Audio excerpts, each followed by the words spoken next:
Engineering third year and fourth year படிக்கக்கூடிய குழந்தைகள், engineering முடிச்சுட்டு பிஜி பண்ணணும்னு நினைக்கிறவங்க இந்த கேட் எக்ஸாம் என்ன செய்யலாம்னு கேட்டிங்கன்னா எழுதலாம். ரொம்ப முக்கியமான ஒரு வேல்யூ. இந்த எக்ஸாம் எழுதுறதுனால நீங்கள் பிஜி பண்ணுறது மட்டும் உங்களுக்கு ஒரு ஆப்பர்ச்சுனிட்டி கிடையாது.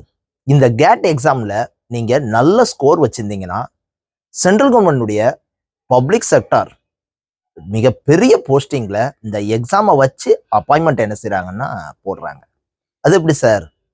கேட் எக்ஸாம்ங்கிறது ஒரு பிஜி பண்ணுறதுக்கான எக்ஸாம் தானே, அப்படி மட்டும் கிடையாதுப்பா. இது ஒரு ரெக்ரூட்மெண்ட் எக்ஸாம் மாதிரியும் என்ன செய்கிறாங்கன்னா கண்டக்ட் பண்ணுறாங்க.